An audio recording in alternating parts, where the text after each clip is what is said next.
You're listening to Talking to Teens, where we speak with leading experts from a variety of disciplines about the art and science of parenting teenagers. I'm your host, Andy Earle.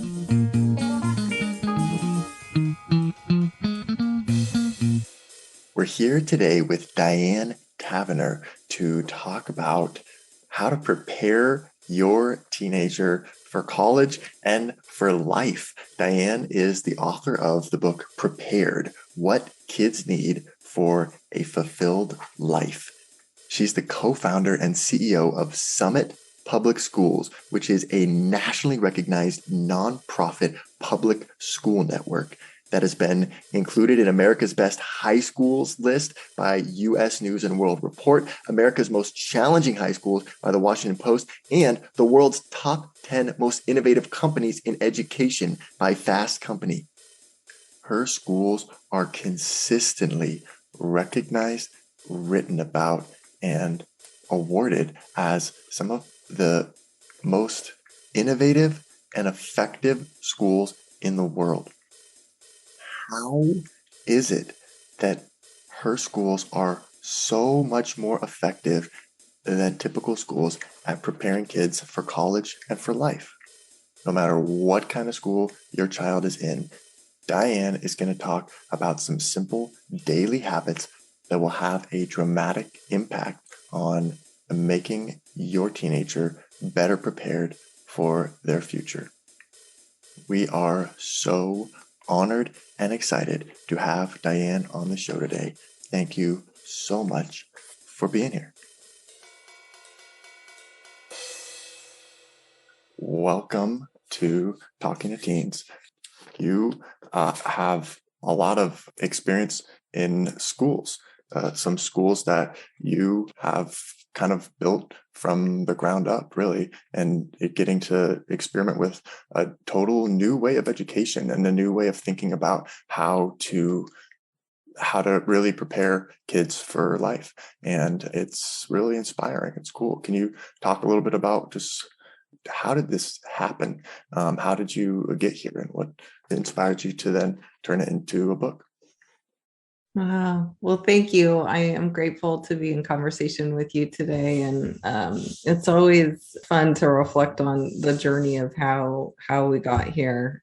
And honestly, it starts with my own education and what education meant to me. And, I grew up in a home that wasn't terribly safe, both emotionally and physically. And in many cases, school was sort of my safe space in some cases, and sometimes it wasn't. And so there's a real contrast there. That said, education really enabled me to find my way out of that situation and sort of begin to make sense of myself. So it was a real calling for me, wanting to create that for other people, other kids like me, and feeling like maybe I could do something more or better on that front. Given where so many people come from. So that's kind of how it began. But you started to get kind of burnt out at one point, or you wrote in the book that there was kind of a point where you felt like maybe I don't even want to keep doing this, and this sort of beat down a little bit or something. For sure. I think that, it came about 5 years in when I had sort of been able to build a classroom and relationships and good work directly with students, but I had also been there long enough to start to see a bigger system that just really wasn't working. And so many parts of it that were doing the opposite of what I wanted to do with students. And that can start to feel really heavy and oppressive. And like, where do you even begin to solve this? And so those moments come for sure where it can feel very overwhelming, and a whole bunch of things come into play to keep going. But so fortunately I did keep going. And that's where curiosity really comes into play. This idea of like being really curious about what's going on and what's not working. And then being curious about what might work better and how we might do it differently. You then had the opportunity to sort of reinvent the system a little bit. It's an incredible opportunity. And it's interesting now, fast forward 20 some years. And I think people now, it feels sort of normal that you could start a new school. I mean, I Yeah, think we've right. got enough of that going that people are like, Yeah, oh, yeah, new school start. But honestly, 20 years ago, I thought it might be a once in a lifetime opportunity. I truly did not think this would be a thing that would keep happening. And I was pregnant literally when I got this opportunity. And for the first time, I didn't know what that would entail or what that would mean. And sort of logic said to me, I don't know, you probably shouldn't have your first child and start a school at the same moment, but this might not come along. This opportunity might not come along again. And so, all right, here we go. Let's do it. And let's see what we can make of it. And so, my son was born, and 6 weeks later, I started our first school, Summit.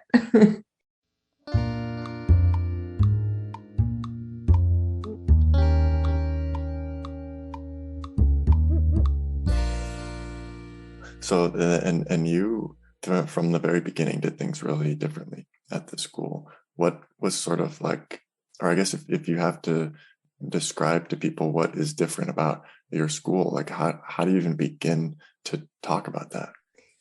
Yeah, I think as I reflect back on it, there was sort of one big design principle that we started out with. And there was literally like five of us doing this, right? We're starting a high school, there's five of us.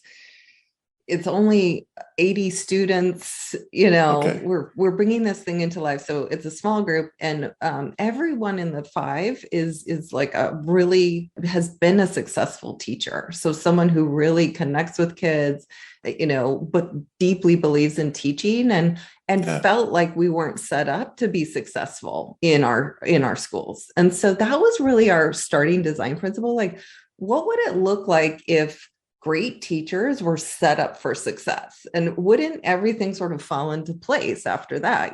Because like great teachers want all of their students to be successful and to grow and to learn. And if we actually set teachers up for success, you're setting students up for success. So that's kind of how it started. That was like our design principle. Yeah. And a couple key things grow from that. One, we knew we needed mentoring. We knew that in order to successfully learn, people have to have a relationship, to be connected, to have someone who sort of coaches and guides them. So that was a key pillar of what we were doing. Second, we really believe in learning that is hands-on and real world and authentic. We are very clear that the science of learning tells us that people don't learn well when they're just like sitting in straight rows, quiet, passively taking in information, taking tests. Right. So we wanted something really active in terms of the learning. And then three, we realized that we were preparing kids for college and life, and that meant that they had to take ownership. They really had to drive their own learning and their journey and their development.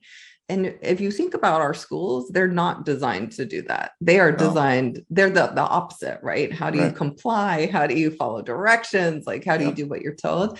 So I would say those are three big, pillars of what makes our schools, now there's multiple of them, different.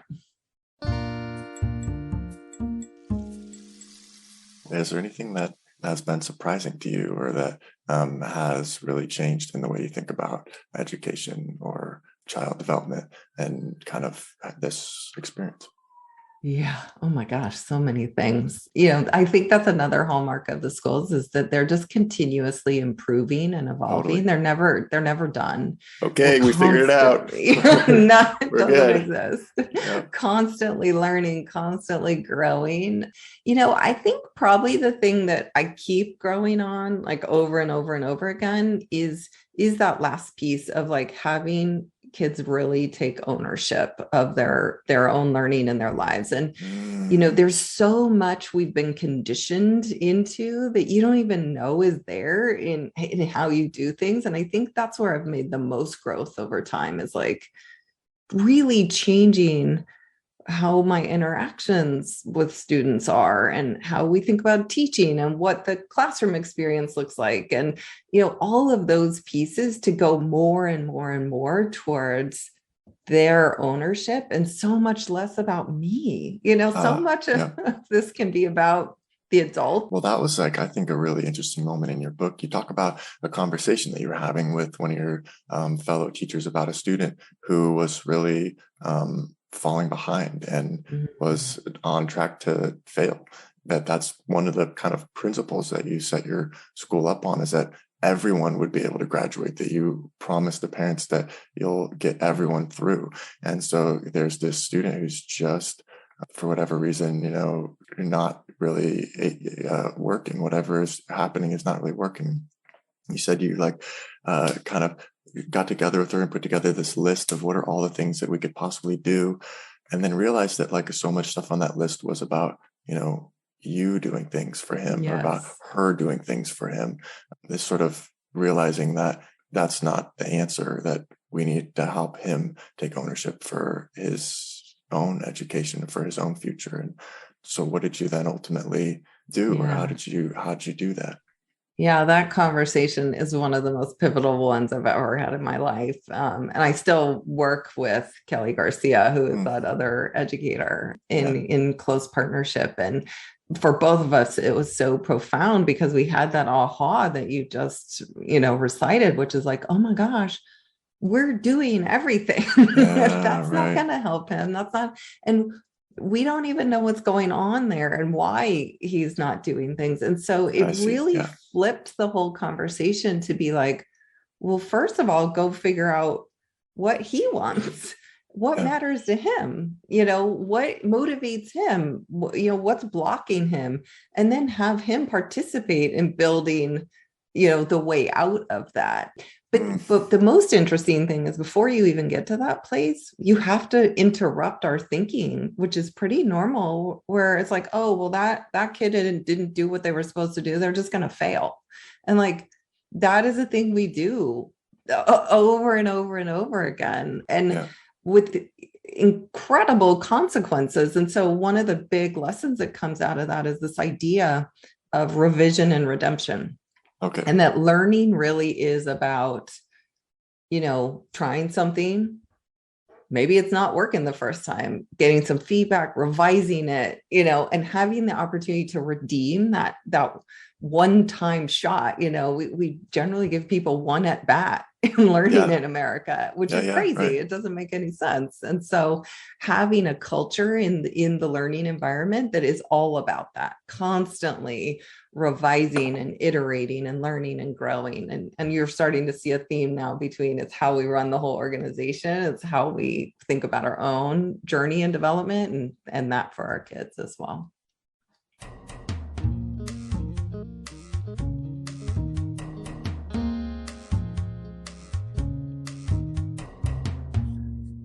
So you also had a conversation you talked about in this book with some friends of yours, and they were kind of asking you, so, okay, well, we can't all just send our kids to your school.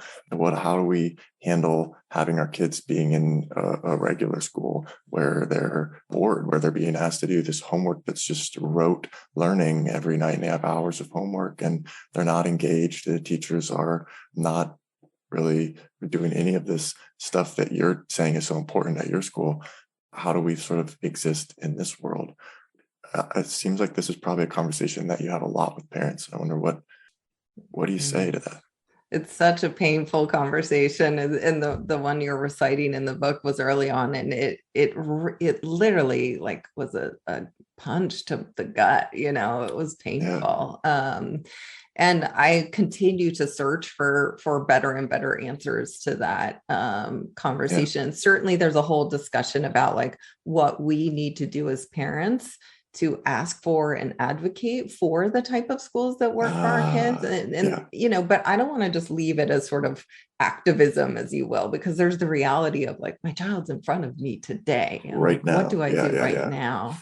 And so, on that front, I mean, this book in many ways is like a love letter to parents. It's like, here's some actual things that you can do as a parent, Yeah. if you believe in these ideas and care about this type of growth and development. And we've also, what I'm really happy to report now, I had only just begun this work in the book. I think it's mentioned at the very end of it, but we have built a whole organization called Prepared Parents, with this incredible website that has all of these tools that parents can use. They're all free in multiple languages. And that really help parents take and translate the ideas from the book into pretty simple daily type routines that take 5 or 10 minutes that you can use with your students, that you just incorporate into your parenting, that really advance these ideas we're talking about. And I'm really so like proud of that work and the amazing people who have led that. An incredible woman, Mira Brown, really led that. Another incredible mom, because I do think those tools, those daily routines, and we can talk about a couple of them if you want, are at the heart of what it means to be a prepared parent. And they sort of start to shift the dynamic and move us away from this kind of old system way of thinking and into a more productive way, I think.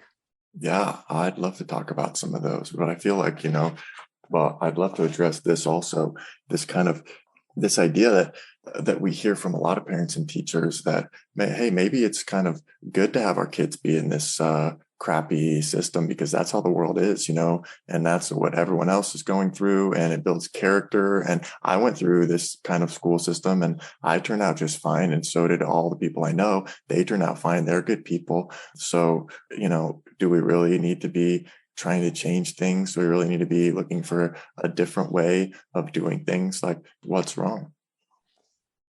Yeah, that conversation, and I have it a lot, makes me, it's so sad. And two parts of it are really sad to me. The first part is, and you said the word that every single parent says in that conversation, fine. Yep. My child will be fine. I turned out fine. Yeah. And my question always is, are we really going to settle for fine? Is that the bar we want really? to aspire to? That's what we're going to settle for, is fine. I mean, truly we can't. And that really is at the heart of the why here, is like, we can't even right now imagine something better. Like, we can't even open our minds to think about what the world might be if kids weren't fine, but they were great. Yeah. Like, what if people had a great experience, a really inspiring, incredible experience? And like, what would be possible if that happened? And, we are putting our own limits on ourselves if we can't even imagine what that would look like, and then aspire and want it and drive towards it. And so those are hard conversations to have, but I think really important conversations to have. I, for one, not satisfied with fine. I want more.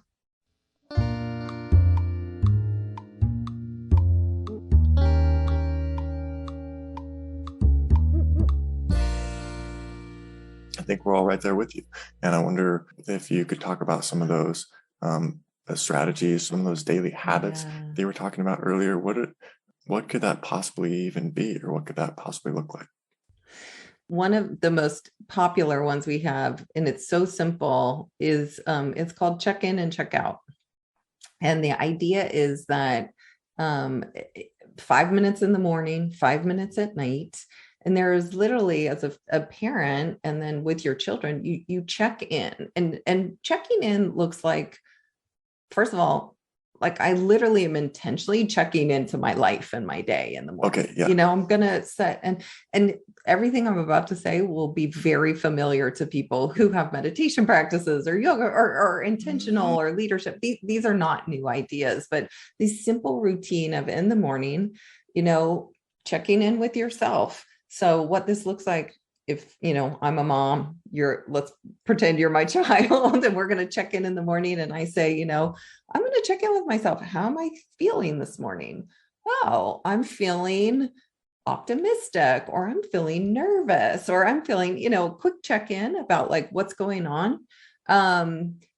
as a parent, you're modeling sort of like that presence and Yeah. that honesty and vulnerability about what's coming in the day. And Yeah. then and a bit of an intention. So what is my intention for the day? What is one thing I want to have come out of the day? Mm. And then I'm in. And what that means is like, I'm in, I'm present, I'm in life, right? And then ask your child to do the same. It can be a routine, around breakfast, driving to school, walking, whatever Totally. it is, 5 minutes. Yeah.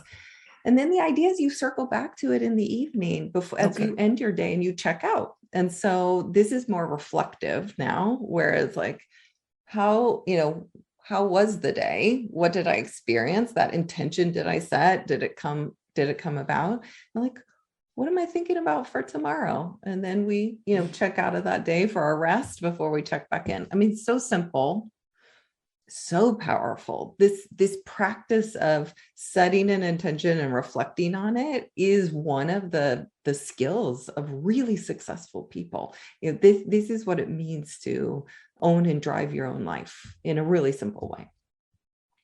That's Yeah. cool. I love that. Yeah. Yeah. And so much of the time we just like don't do that. We go days and we're so busy and we just like suppress our feelings because Right. we distract ourselves with our devices and our work and all the things we're stressed out about. And we don't just take the time to really just check in with ourselves. And yeah, And it's a each great thing to other model. and each other in that relarelationship, which Yeah. it can be.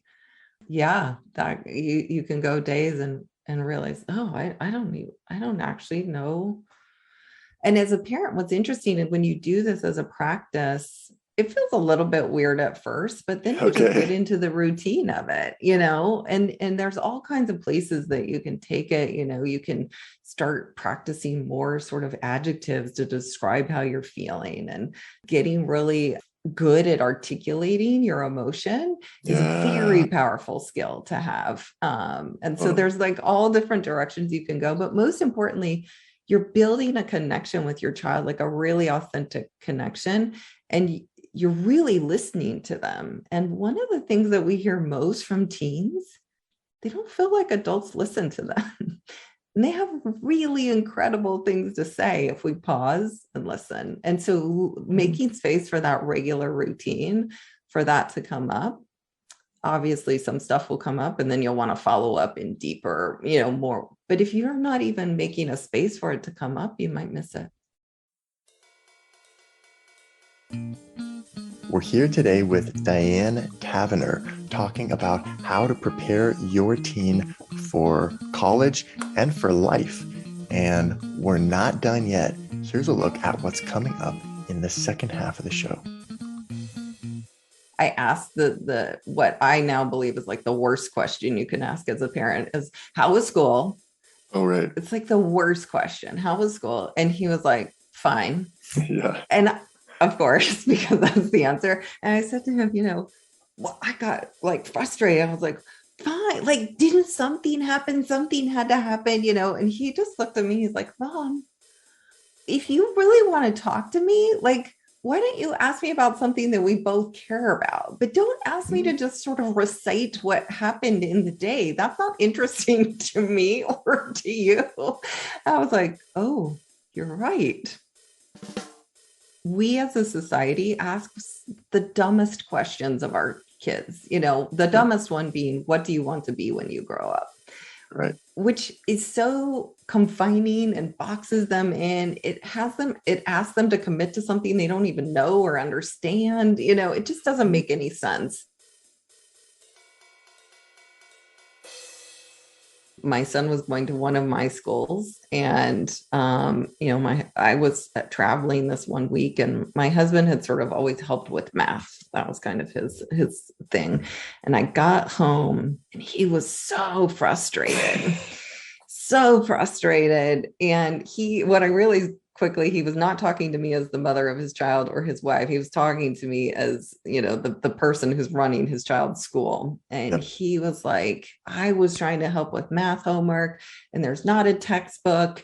And I ended up having, we had to go and like look at these resources online because I couldn't exactly remember what it was. And, we had to do that together. And then we were solving these problems and he was solving the problems. And there's not like an answer key. So I don't know if they were right. And I was like, okay, well, he could find these resources and you were learning together and he was solving the problem. Okay, well, that sounds pretty good to me so far. Okay. Like, what Yeah. happened? He said, well, we had this one question we didn't know. And I was like, okay, what happened? He says, well, he went to school and he talked to his teacher and some friends and like he figured it out and he was able to do it. And I was like, okay, so what's the problem? It sounds all good to me. Good. Like he's learning. And he's like, what I realized in that moment, it was his identity as a parent. Like he felt deeply uncomfortable that he didn't know the answer. He didn't know how to help. Yeah. He sort of didn't have control over the situation. And right. He had this identity that was very tied up with how he had learned, what happened in his school, and like what he was supposed to do as a parent. And turning that over to my son, even if it meant he was really learning the math himself, not just doing a workshop. And learning how to learn it for himself and find the answers for himself. He was having a hard time seeing the beauty in that. And that's actually what we want, because of his own sort of being wrapped up in it. And this is a thing I think as parents that we constantly have to be, coaching ourselves around and on guard of, because we are wrapped up in our kids. Like they are our identity in so many ways. And so how do that comes in conflict when what the best thing for them is to allow them to grow and learn and take control and develop and be the drivers of their own, sort of lives. And so we got to do a lot of checking of ourselves around that. Want to hear the full interview? Sign up for a subscription today. You get access to all the interviews I've conducted, as well as new episodes weeks before the general public. It's completely affordable, and your subscription helps support the work we do here at Talking to Teens. Thanks for listening.